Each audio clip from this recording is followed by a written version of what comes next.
자, 오늘 본문 가운데에서는 예수님의 제자들이 어떻게 보면 이름은 있지만 계속해서 예수님과 어떤 의미에서 코드를 맞추지 못하고 또 예수님의 제자가 저거밖에 안 되나 라는 실망스러운 모습들을 예수님의 사역의 중요한 기간에 보여주는 연속적인 장면들이 사실은 나오고 있습니다.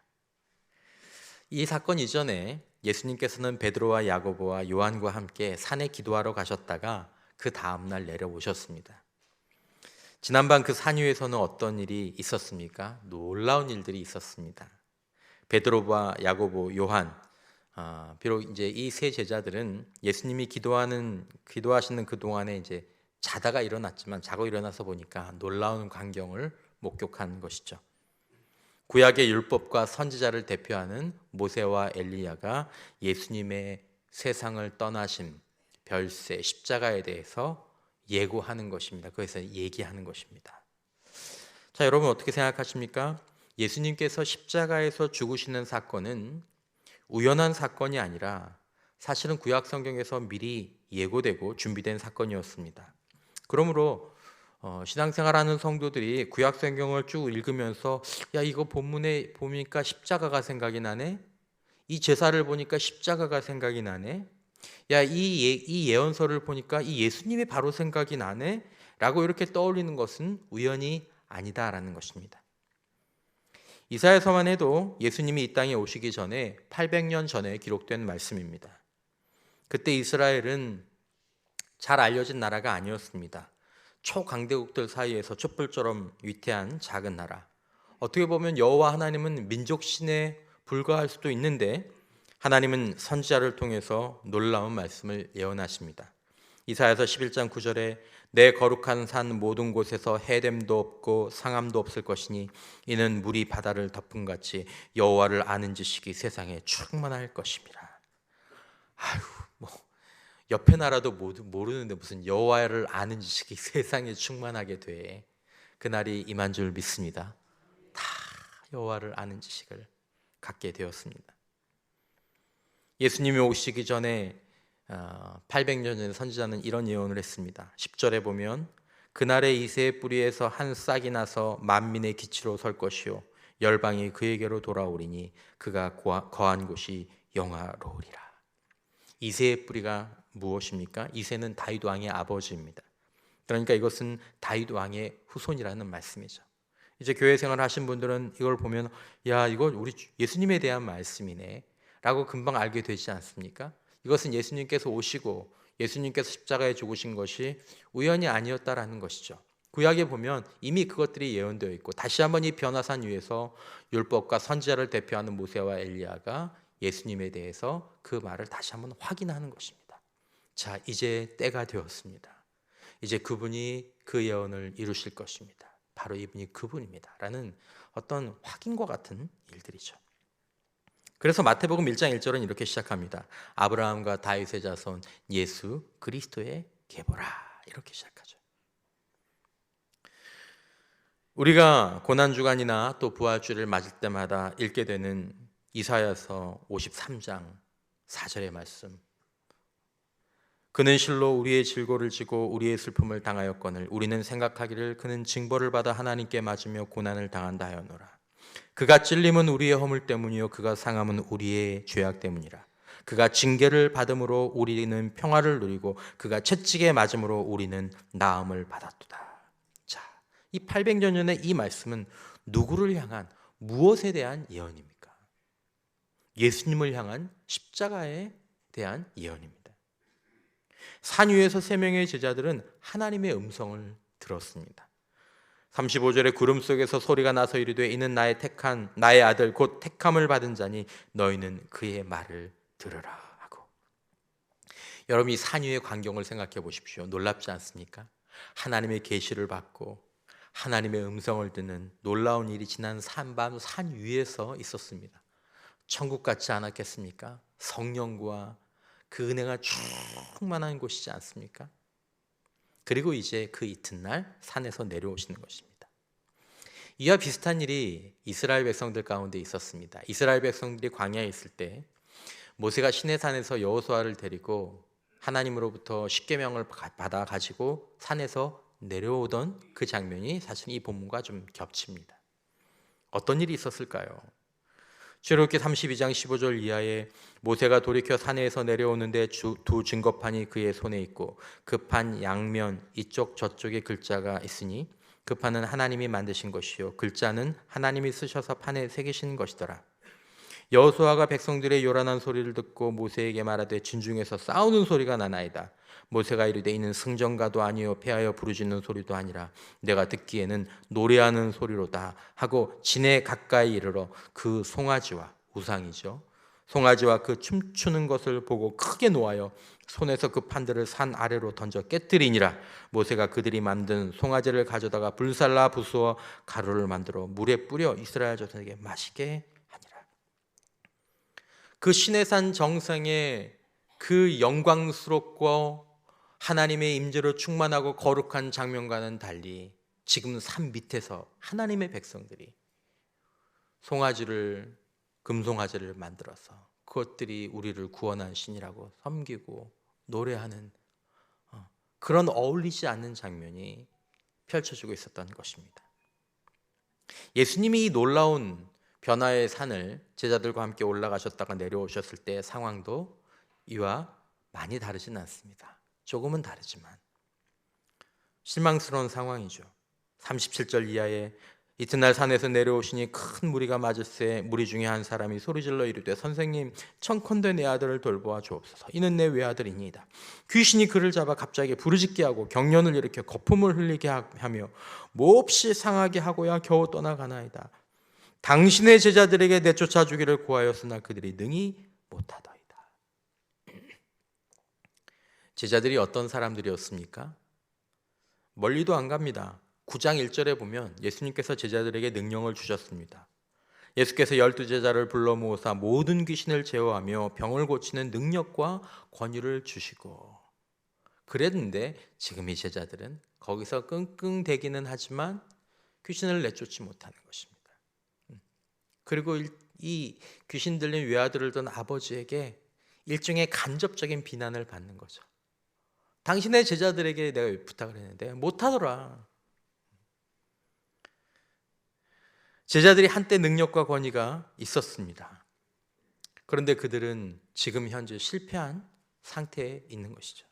여러분, 이 본문은 예수님의 제자들의 현재를 강조하기 위한 본문이 아니라 예수님의 제자들이 앞으로 하나님의 동역자로서 세워져 나가는 과정 가운데 어떤 것들이 필요한지를 우리에게 알게 해주는, 또 우리에게 경고해주는 본문입니다. 우리가 유의하지 않으면 우리도 이 길을 갈 수밖에 없고 우리가 이런 부족함이 있을 수 있으니 이것을 주의하라는 사실은 말씀이죠. 예수님은 제자들을 강하게 책망하십니다. 그런데 이것은 비난이 아니라 사실은 제자들을 훈련시키기 위한 말씀입니다. 41절에 보면 예수께서 대답하여 이르시되 믿음이 없고 패역한 세대여 내가 얼마나 너희와 함께 있으며 너희에게 참으리요. 얼마나 너희에게 참으리요. 제자들에게 얘기하는 것입니다. 아직까지 이러면 어떡하냐. 얼마나 됐다고 지금 이러면 어떡하냐. 신앙생활을 하면서 마음이 아픈 것 중에 하나는 한때 여러분들도 그러실 겁니다. 한때 아름답고 충성스럽고 신실했던 성도나 사역자들이 시간이 좀 지나서 이렇게 만났는데 5년 정도 지나서 10년 정도 지나서 만났는데 그때 그에게서 느꼈던 영적인 향기와 아름다움들을 잃어버리는 것입니다. 이 꽃은 생명이 있을 때는 아름답고 향기롭지만 꽃이 썩으면 그 향기만큼이나 악취가 심해집니다. 자, 예수님의 제자들은 한번 어느 한때 열정과 능력을 보이는 것으로 충분하지 않다라는 것입니다. 예수님의 제자들은 끝까지 신실해야 될 필요가 있고 예수님의 제자들은 시간이 가면서 더욱 성숙해가는 과정들을 가야 될 필요가 있습니다. 그런데 현실이 그렇지 못하다라는 것이죠. 이제 그걸 보여주는 것이죠. 건강하고 좋은 영성을 끝까지 유지하는 사람들은 성경의 예를 살펴보아도 그리고 교회사적으로 또 우리의 신앙의 주변을 둘러보아도 소수라는 사실이 우리를 좀 긴장하게 만듭니다. 제가 언젠가 인용했던 것처럼 성경에서 한때 훌륭했던 신앙인이 끝까지 또 특별히 아름다운 신앙의 마무리를 짓는 그 비율이 3분의 1 정도밖에 되지 않더라라는 그런 연구를 인용한 적이 있지 않습니까? 그러면서 이제 현실의 비율도 그렇더라. 여러분 어떻게 생각하십니까? 끝까지 아름다운 성도. 처음에는 이랬는데 나중에 보니까 더 귀하게 세워지는 그런 성도, 그런 사역자, 그런 어른들 많습니까? 많지 않더라는 것이죠. 중간에 변하더라는 것입니다. 그리고 그 변한 상태를 회복하지 못하고 그냥 그렇게 끝나는 사람들이 많더라는 거죠. 이것을 우리가 조심스럽게 돌아보아야 한다는 것입니다.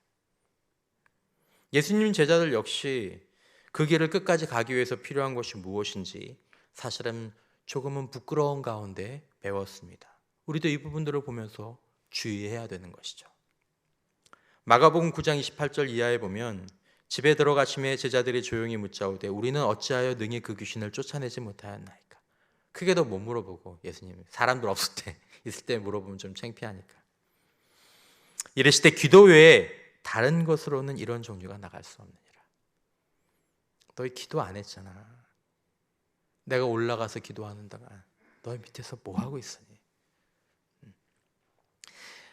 복음서에 보면 끊임없이 제자들이 기도에 실패하는 장면이 나오고 그리고 기도의 실패가 믿음의 실패와 십자가의 길을 따르는 예수의 제자의 길의 실패로 나오는 장면들이 계속해서 나옵니다.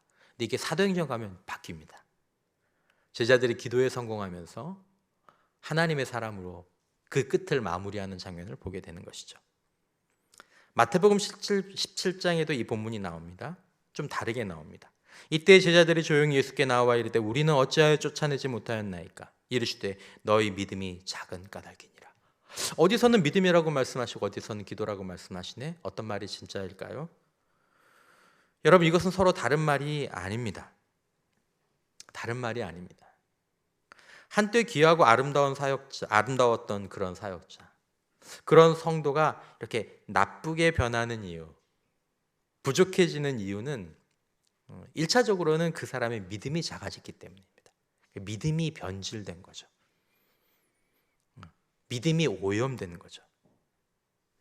하나님을 신뢰하는 마음, 하나님을 기대하는 마음, 하나님을 기뻐하는 마음, 주의 말씀 앞에 무릎 꿇는 그런 믿음이 변질되면 사람이 변하는 거죠.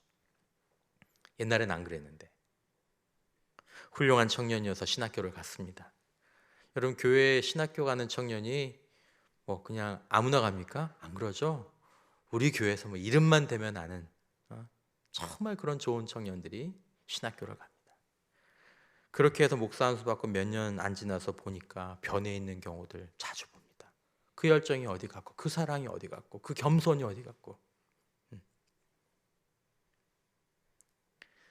참 귀했던 집사님들 나이 들어서 변한 경우 여러분 좀 보시지 않습니까? 젊을 때 이렇게 섬겼고 저렇게 섬겼고 이렇게 기도했고 그때 그런 얼굴이었는데 요즘은 왜 그러실까? 왜 그렇습니까? 다른 이유가 아닙니다. 믿음이 변해서 그런 겁니다. 나이가 들어서 변한 게 아닙니다. 믿음이 변해서 그런 겁니다. 근데 왜 믿음이 작아지고 왜 믿음이 변질되느냐라는 것입니다. 기도 때문입니다. 기도 때문입니다. 바른 기도, 주님과 함께 교제하는 기도, 모세처럼 주님의 얼굴을 구하고 주님과 함께 있는 기도, 또 간절한 기도. 저에겐 주님이 필요합니다. 하나님 사모합니다. 하나님 갈망합니다. 하나님 사랑합니다. 내 안에 하나님을 가득 채우는 그런 기도의 시간들이 예전에는 있었어요. 청년 때는 있었어요. 젊은 집사 시절에는 있었어요. 근데 그 기도가 끊어지면 그 다음 도미노로 딱 넘어가는 게 믿음의 변질이라는 도미노가 탁 치게 되죠. 믿음이 문제지만 근본적으로 믿음이 약해지게 되는 가장 중요한 이유는 바른 기도의 문제입니다. 예수님의 제자들 또 공동체의 지도자들이 기도하면서 하나님을 경외하고 기도하면서 하나님을 사랑하고 기도하면서 하나님을 마음으로 찾는 삶을 유지하지 않으면 목사님 꼭 기도해야만 그럴 수 있나요? 네, 기도하면서만 그럴 수 있습니다. 기도는 주님과 함께하는 교제이기 때문에 그런 삶을 유지하지 않으면 이상한 일을 하게 됩니다. 이스라엘 백성들이 그 산 밑에서 우상을 만든 것처럼 우상을 만들게 됩니다. 자기를 섬기게 됩니다. 주님을 섬기는 게 아니라 그 변질이 찾아오는 거죠. 영적인 능력이 제자들처럼 사라집니다. 그러니까 가마력이 없는 거죠. 옛날에는 가마력이 있었는데, 옛날에는 청년이라도 가마력이 있었는데, 옛날엔 중직이 아니더라도 거룩한 영향력이 있었는데, 이제는 많은 것들을 가지고 있지만 가마력이 없어요. 거룩한 영향력이 없는 거죠. 나이가 들어서 변하는 것이 아닙니다. 마음으로 하나님을 찾고 내 안에 하나님의 임재가 흘러 들어오는, 내 마음에 하나님이 살아계시는, 내 안에 예수가 사시는 그런 기도 생활들이 사라지는 것이 문제가 되는 것이죠. 하나님으로 충분하고 하나님으로 충만한 영혼을 잃어버리면 훌륭했던 제자, 훌륭했던 성도, 훌륭했던 지도자가 변질되게 되는 것입니다. 여러분, 우리가 기도하고 있습니까? 우리가 어떻게 기도하고 있습니까?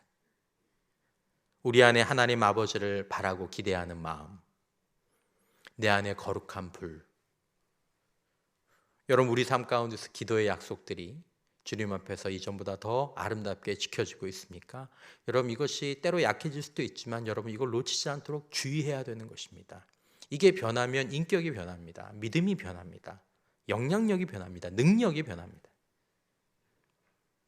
제자들은 비록 지금 부족한 모습을 보였지만 제자들은 이런 실수와 실패의 경험들을 통해서 다시 한번 기도의 약속들을 지키고 기도자가 되고 하나님을 구하는 자가 되어서 사도행전으로 넘어가면 그들의 말년은 아름답고 성숙한 교회의 지도자들로 그들의 인생이 끝나게 됩니다. 여러분, 우리는 지금 역시 산 아래에 살고 있습니다. 그러나 우리 마음, 우리 영혼, 우리의 생각은 산 아래가 아니라 산 위에 있어야 될 줄 믿습니다. 주님의 얼굴을 구하고 주님을 기뻐하고 내 마음은 천국이어야 하는 거죠. 내 마음은 산 위에 있어야 한다는 거죠. 산 위와 아래를 연결하고 하늘과 땅을 이어주는 다리는 기도뿐입니다. 우리는 하나님이 보이지 않습니다. 우리는 하나님이 들리지 않는 산 밑에서 살아가야 합니다. 그러나 우리의 마음과 영혼은 기도와 믿음으로 산 위에 있어야 한다는 거죠. 모세처럼, 예수님처럼 마음으로 하나님을 찾고 하나님의 얼굴을 구하는 기도로 하늘과 연결되어야 하는 것입니다. 하나님을 바라보고 하나님을 듣고 하나님을 경외하고 내 안에 하나님을 향한 사랑이, 하나님에 대한 기대가 있는 그 영혼은 산 위에 있는 것이죠. 무엇보다도 예수님이 이 땅에 오셔서 이것을 보여주셨습니다. 예수님은 하늘에 계시다가 이 땅으로 오셨습니다. 거룩한 산 위에 계시다가 산 아래로 오신 것입니다.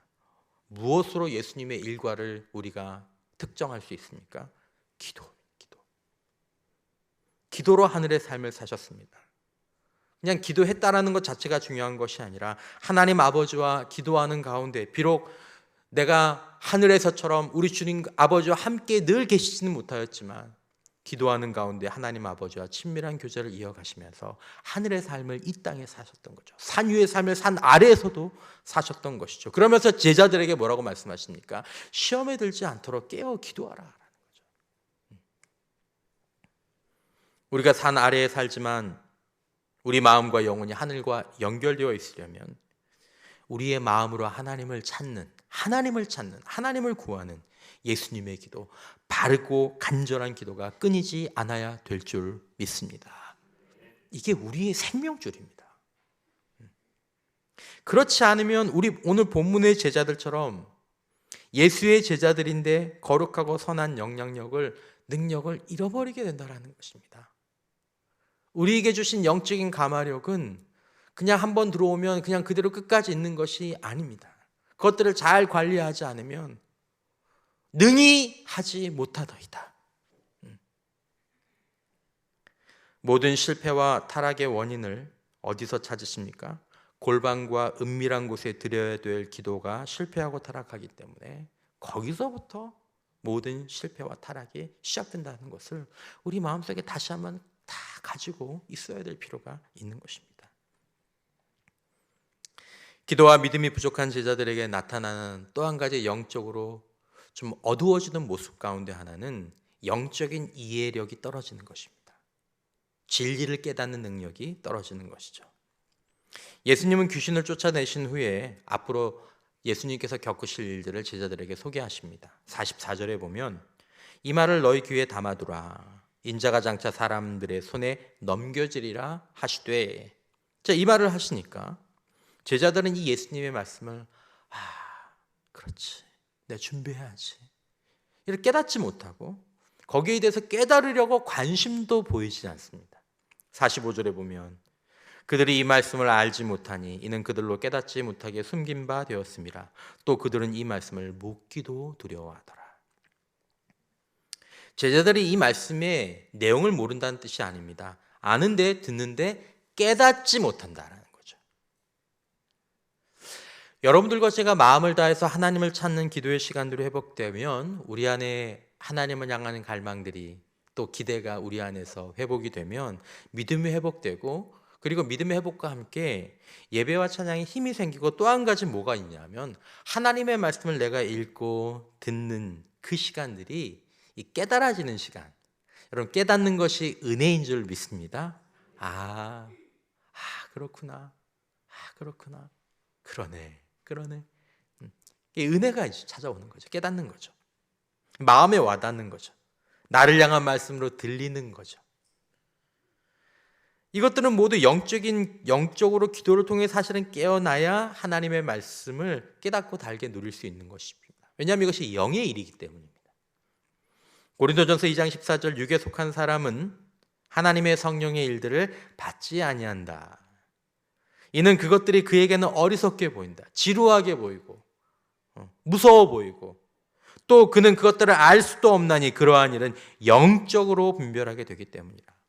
우리 안에 성령께서 우리의 심령을 주장하여 주시고 하나님이 우리 안에서 역사하고 계실 때 우리는 말씀들을 듣게 되고 읽게 되고 또 깨닫게 되는 것입니다. 기도와 말씀이 함께 연결되어 있다. 우리 잘 아는 사실입니다. 기도의 사람으로 알려진 조지 뮬러 같은 분들, 5만 번 기도 응답 받으신 분들이라고 얘기하죠. 그분의 전기를 읽어보면 그분이 기도에 대한 응답이 많을 뿐만 아니라 그분의 삶에 성경을 읽고 성경을 묵상하고 성경을 연구하는 시간이 아주 많았다는 것을 보게 됩니다. 건강하고 강력한 기도의 사람들은 반드시 성경을 연구하고 묵상하는 것을 좋아합니다. 그리고 그 시간에 은혜를 받습니다. 여러분, 우리의 삶에 기도의 시간이 있습니까? 우리 시간에 말씀을 읽고 내가 생각하고 그것을 깨닫는 시간이 있습니까? 요즘 우리 양육 받으시는 분들 양육 과제가 소위 말하는 10-10-10 시간을 갖자라는 그런 과제가 한 2주 정도 주어집니다.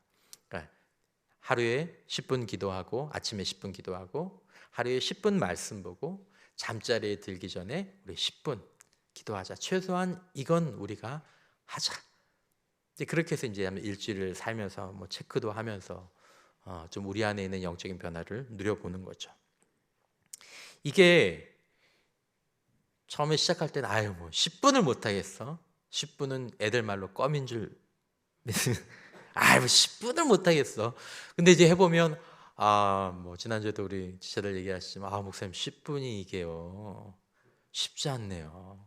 그냥 10분 내는 건 괜찮은데 10분을 산 위의 마음으로 해야 되니까 말씀을, 기도를, 이게 쉽지 않은 거죠. 그러면서 그 유익들을 또 이렇게 나누는데, 여러분 어떠십니까? 여러분 특별히 여러분들이 양육이나 훈련 과정 가운데 있지 않다고 하더라도 여러분은 다른 누구와 함께 한 주 동안 여러분들이 기도하고 또 여러분들이 말씀을 읽고 또 들었던 내용들을 서로 나누는 영적인 공동체가, 이 영적인 세겹줄이 꼭 있게 되시기를 주님의 이름으로 축원합니다. 꼭 그걸 먼저 하십시오. 나와 함께 기도하고 함께 말씀을 읽고, 지난주에는 10-10-10 어떻게 했어? 난 10-10-10이 아니라 빵빵빵 그렇게 했어. 그래, 다음 주는 열심히 하지. 난 이런 은혜가 있어서 저런 은혜가 있었어. 이게 이 믿음의 세겹줄, 영의 회복이 있을 것입니다.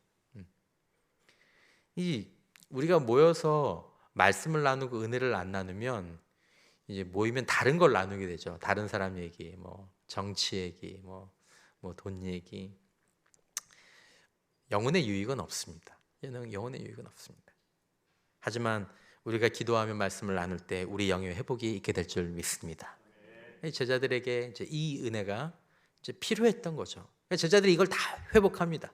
언젠가 인용했던 것처럼 사도행전에서 사도들이 초대교회 앞에 공포하지 않습니까? 7 집사를 세우고 우리는 기도와 말씀에 전무하리라. 옛날 성경으로는 전념하겠다.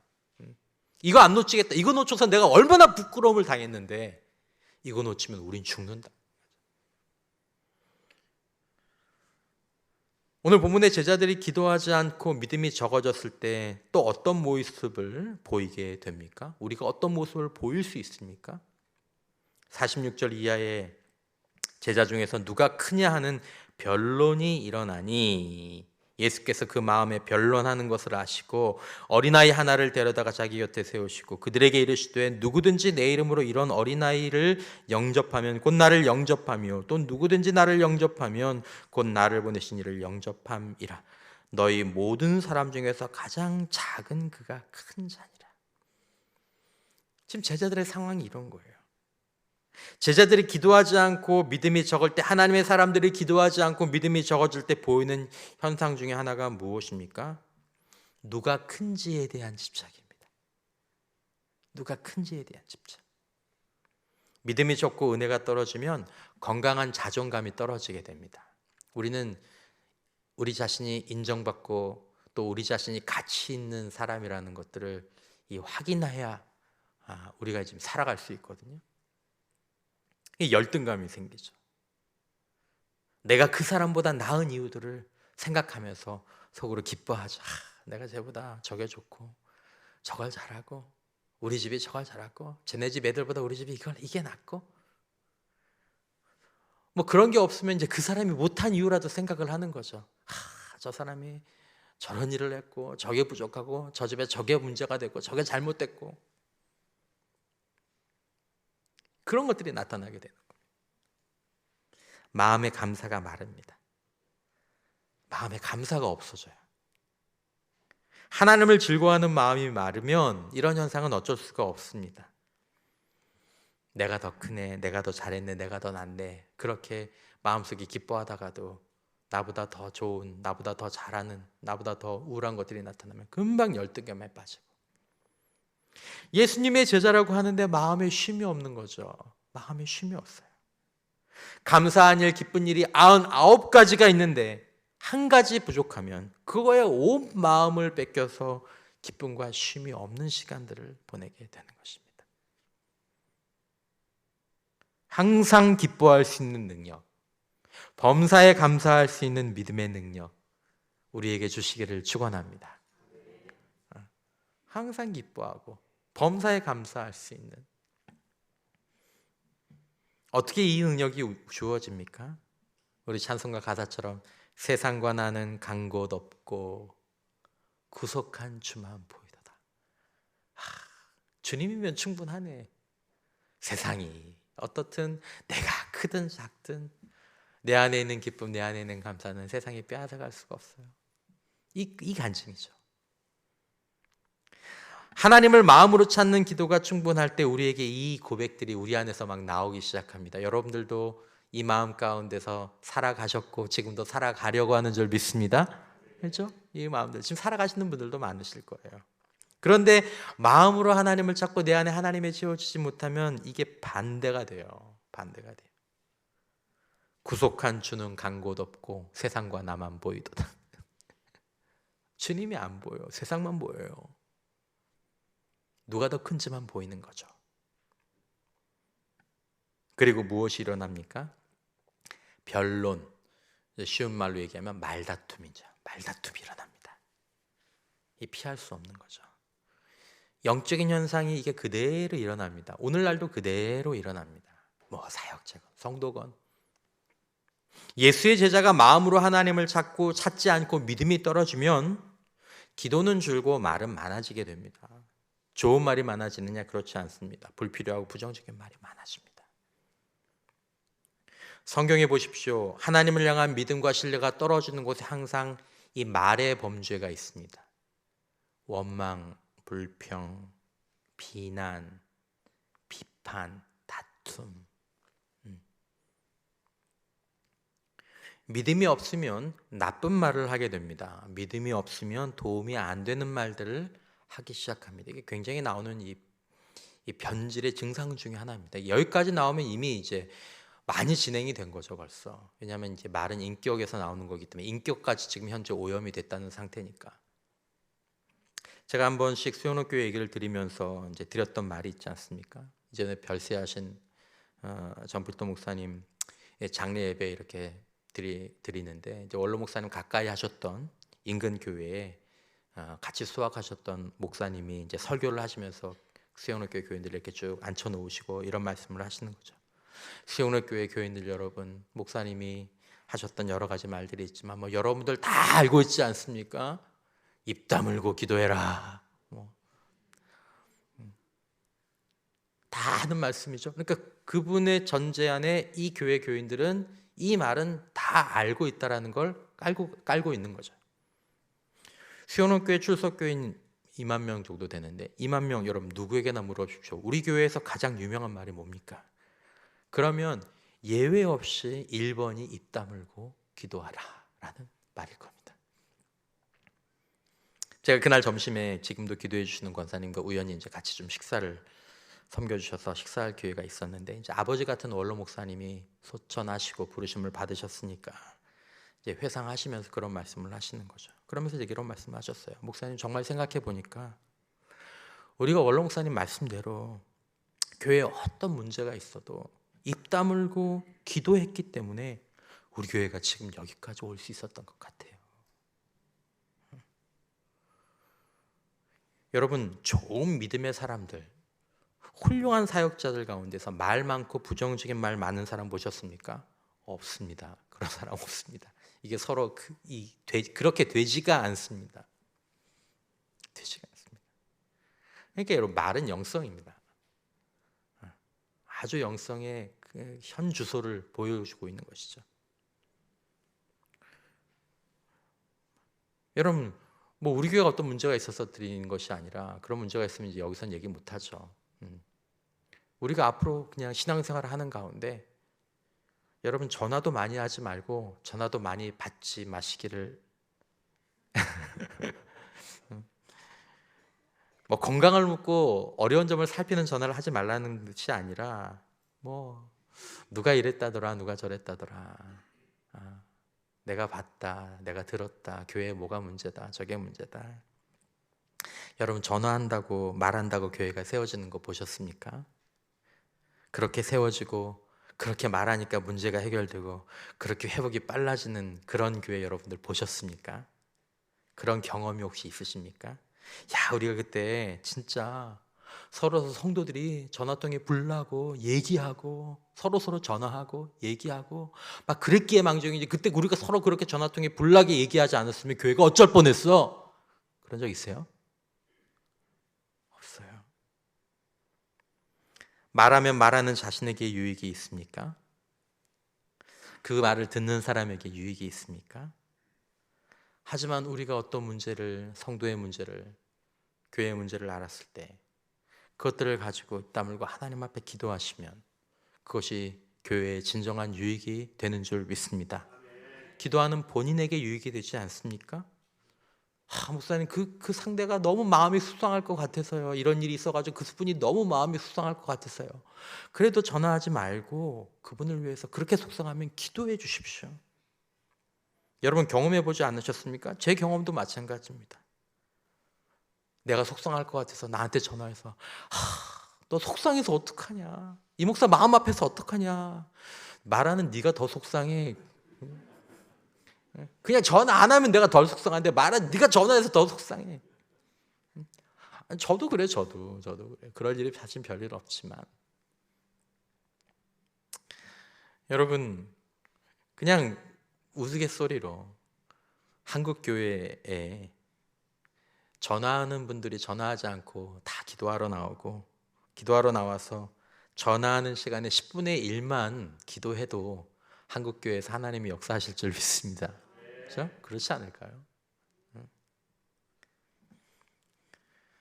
여러분, 우리 교회 기도하는 교회, 더 기도하는 교회가 되어감을 감사하기 때문에 이 말씀을 나눕니다. 여러분, 정말 문제라고 생각되면 원로 목사님도 그런 얘기 하셨어요. 담임 목사한테 얘기해라. 그리고 기도해라. 담임 목사한테만 딱 얘기하고 그리고 기도해라. 그게 교회를 위해서 할 수 있는 가장 좋은 선택이다라는 거죠. 저한테 얘기하십시오. 그리고 기도해 주십시오. 여러분 한번 생각해 보십시오. 뭐 각자 상황은 다르지만 만약에 우리가 그때 그 문제, 그 일 때문에 그 일들이 일어났을 때 그때 그냥 입 다물고 그냥 모여서 계속 기도만 했더라면 어땠을까? 계속 그냥 입 다물고 기도만 했었더라면, 성도들이 함께 모여서 문제가 해결되지는 않았을지 모릅니다. 그 일이 그냥 그래도 일어났을 수도 있습니다. 그러나 입 다물고 기도했더라면 우리 자신과 우리 교회는 아마 가장 적은 피해를 보고 그로 인해서 영적으로 더 강해지고 영적으로 더 사랑해지게 되지 않았을까요? 여러분, 교회는 공동체입니다. 건물이 교회가 아니라 우리가 교회입니다. 가정은 아파트 몇 동 몇 호가 가정이 아니라 그 가족의 구성원들이 바로 가정입니다. 무엇이 이 관계를 파괴하고 교회를 허물고 가정을 위기로 빠뜨리게 됩니까? 무엇 때문에 우리의 마음 가운데 나 이 공동체에, 나 이 교회에, 나 이 가정에, 나 이 사람과 더 이상 있고 싶지 않다는 마음이 들도록 만듭니까? 99%가 부정적인 말, 불필요한 말 때문입니다. 교회를 뭐가 흔듭니까? 말이 흔듭니다. 가정이 무엇으로 불행해집니까? 보십시오, 여러분. 90% 이상이 말입니다. 가족들이 말만 바뀌어도 가정의 천국이 될 줄 믿습니다. 그렇지 않나요? 남편이 말만 바꿨어요. 아내가 말만 바꿨어요. 자녀들이 말만 바꿨어요. 교회가 말만 바꿨어요. 달라져요. 어른들이 가르쳐 주시면 좋겠습니다. 믿음의 후배들에게 우리 입 다물고 기도하자. 서로가 서로에게 권면할 수 있었으면 좋겠습니다. 집사님, 우리 입 다물고 기도하자. 끝으로 제자들은 주님을 위한 일을 분별하지 못하는 모습을 본문 가운데서 보입니다. 49절에 보면 요한이 여짜오되 주여 어떤 사람이 주의 이름으로 귀신을 내쫓는 것을 우리가 보고 우리와 함께 따르지 아니하므로 금하였나이다. 자, 여러분, 이 요한의 말이요, 조금 묘한 면이 있습니다. 이건 제 개인적인 묵상입니다만은, 제자들이 귀신을 쫓아냈습니까? 못 쫓아냈습니까? 못 쫓아냈습니다. 자, 그런데 어떤 사람이, 제자가 아니죠, 어떤 사람이 우리는 못했는데 그 사람이 예수의 이름으로 귀신을 내쫓는 것입니다. 예수의 제자인 내가 귀신을 못 쫓아내는데, 그래서 요한이 그랬다는 거죠. 우리를 따르지 않기 때문에 뭐 하지 말라고 얘기했다는 거죠. 뭐 조금 쉽게 생각하면 담임 목사인 내가 못하는데 전도사님이 하는 거예요? 부목사님이 하는 거예요? 다른 교회 목사님이 하는 거예요? 저는 이 본문을 보면서 우리 안에 있는 좀 좁은 마음, 내 안에 있는 좀 좁은 마음을 좀 느꼈습니다. 기도하지 않고 믿음이 적으면 예수의 제자가 마음이 좁아집니다. 마음이 좁아. 편을 가르고 이렇게 좀 금하는 게 많아지고 허용하는 것보다 좀 기다리는 마음들, 이런 것들이 마음속에서 점점 사라지게 됩니다. 예수님은 끝까지 우리에게 좋은 면을 보아주시고 기대해 주지 않으셨습니까?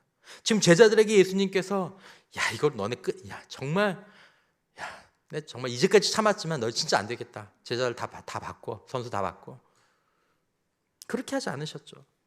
배신도 참아주시면서 기다려주셨는데 예수님의 제자가 이거 아니라서 좀 안 되겠어. 까칠하죠. 까다롭게 구는 거죠. 교회 내에서 예수의 제자가 기독교 바리새인과 서기관이 되기도 하는 것입니다. 예수님이 뭐라고 말씀하십니까? 예수께서 이르시되 금하지 말라. 너희를 반대하지 않는 자는 너희를 위하는 자니라 하시니라. 반대만 하지 않으면, 이단만 아니면, 정말 마귀의 그 행동을 하는 게 아니면 기다려줘라.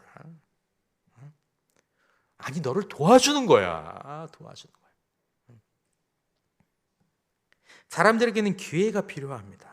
지금 제자들에게도 기회가 필요하지 않습니까? 여기서 예수님께서 제자들을 내쫓으셨으면 베드로, 요한, 여러분 뭐 마가, 누가, 마태 그 사람들이 어떻게 섰겠습니까? 근데 예수님께서 기회를 주십니다. 정필도 목사님이 한창 젊으실 때 사역이 막 교회가 막 정점으로 올라갈 때 부교역자들이 너무 마음에 안 드시는 겁니다. 세상에 부교역자가 마음에 들길 원하는 담임 목사가 잘못 아닙니까? 그죠?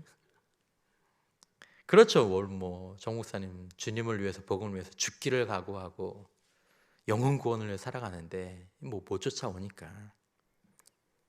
그래서 하루는 전부 다 잘라버리고 정말 좋은 사람들로 새로 뽑아야 되겠다 다짐을 하고 기도를 하는데 주님이 마음의 말씀을 주신 거죠. 목사님이 말씀하신 자신의 인생과 목회에서 가장 결정적인 사건 중에 한 사건을 얘기할 때 늘 이 얘기를 하시죠. 내 마음 가운데 주님이 나를 위해서 부목사들을 내 친동생처럼 대해줄 수 없겠냐. 목사님 그날부로 회개하시고 그때부터 담임 목사님께서 부목사님들을 정말 친동생처럼. 수영록교회는 부교역자들의 천국이에요. 저런 게 없어요 진짜. 저도 거기서 그 혜택을 누리면서 살았죠. 그 부목사님들이 원로 목사님 돌아가실 때 다 와서 장례 절차 다 섬기고 본인들이 조문받고 운구하고 3박 4일 교회, 본인들 교회 다 쉬고 아버지 돌아가신 거죠. 형님 돌아가신 것처럼. 모든 사람이 다 그 마음을 알고 갚는 것은 아닙니다. 그러나 반드시 베풀고 섬긴 것은 영광과 복으로 돌아오는 줄 믿으시기를 바랍니다. 그게 교회가 은혜로운 거죠. 더 풍성해지는 거죠. 오늘 본문의 제자들은 예수님의 제자로서 부끄러운 모습을 드러내 보였습니다. 혹시 여기에 우리의 모습이 있지는 않습니까? 혹시 여기에 대한 우리의 위험이 있지는 않습니까? 예수님은 제자들을 잘라내시려고 이 말씀을 하신 것이 아닙니다. 예수님은 제자들이 이 책망이나 또 이 교훈을 나중에 그들이 기억하고 이후에는 정말 내 안에 예수를 주로 삼고 기도와 말씀의 주를 붙잡고 하나님을 갈망함으로 말미암아 정말 흔들리지 않는 정말 십자가의 길을 가는 예수의 제자로 설 것을 바라보시면서 이 말씀을 하신 것이죠. 여러분, 우리는 산 아래에 살지만 마음과 영혼은 산 위에 있어야 합니다. 그래야 거룩함과 능력을 유지할 수 있습니다. 그러려면 말씀과 기도에 전무해야 합니다. 10분 기도, 10분 말씀, 10분 마무리 기도, 작아 보여도 거기부터 시작하고 그것만큼은 놓치지 않는 거죠. 내가 하루에 한 번은 말씀 보는 시간을 가지리라. 내가 하루에 한 번은 주님 앞에서 서서 주님의 얼굴을 구하는 시간은 가지리라. 내가 하루가 마무리될 때는 주님과 함께 내 삶을 돌아보면서 주님 생각하면서 꿈속에서 주님과 함께 잠들리라. 자기 과시, 자기 몰두에 빠진 제자가 아니라 진정한 기도 가운데 겸손과 온유와 섬김을 예수님의 이름으로 행하는 마음 넓은 제자들이 되어갈 줄 믿습니다. 우리의 입술에 육신의 말이 아니라 영혼의 기도가 더 채워지게 될 줄 믿습니다.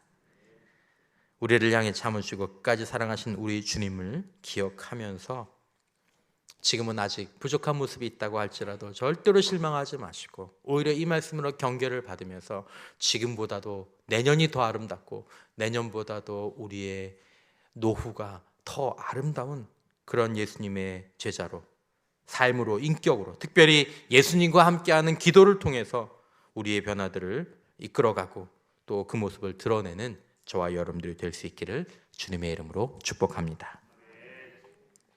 시간 우리가 찬양하실 때 주님, 제가 산 밑에서 살다가 주님을 좀 놓쳤습니다.